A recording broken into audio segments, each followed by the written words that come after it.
All right, back to the Grammys last night and thinking about the first two or three front row, second row, third row of the Grammys and how utterly awkward different artists looked trying to groove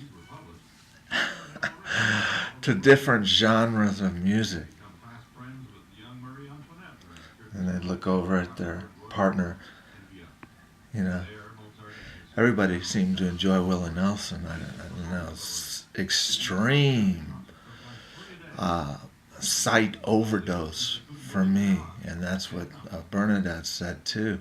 Could you ever sit in that building? I wouldn't want to sit in that building. Just the lights and the lights and just one after another. And there was a thought somewhere in this. I don't know. I just when I went to concerts, and I didn't go to a lot of concerts, it's just a cloud, a mushroom cloud of marijuana. And marijuana is now legalized in Colorado, so there's lines to these dispensaries that got in just at the right time. And I think all the medical marijuana people have a huge kick to their business because they're established. And is that a good or a bad thing? It's a great thing for medical marijuana, and I don't think it's a great thing for 12-year-olds, 13-year-olds. You know, we used to call them burnouts in one place, stoners in the other. We actually called them caves at one high school. People who would smoke marijuana twice a day, in the morning before the bus, and then in the evening, and then maybe once at late night. Mike Brown used to smoke marijuana before Mass. He would go into his bathroom and just blow the smoke. And as anybody knows that era in the 70s, the smoke wasn't bud. It was leaves and vine and seeds. And it was awful tasting. I think that's...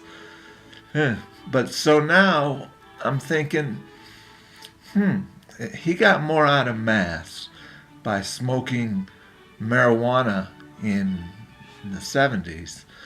Maybe I would get more out of Mass out of doing what? I don't know. It just was freaking me out yesterday. And this is something that I've been sincerely trying, and it's freaking me out. It's back to no religious expression at all, just only private expression. And that's not necessarily what I want, but I'm not going to a place that makes me feel guilty. And it's so incredibly different, just thing after thing I have questions about. The absolving of sin by a priest by sitting in confession, the transfiguration of the blood and the body of Christ into the literal blood and body of Christ, some of these infallibilities of the councils that they've had, Vatican II, for example, and the Pope, what he says. This one thing is a cool Pope. He's going to bring a lot of people, young people, back into the church, Francis.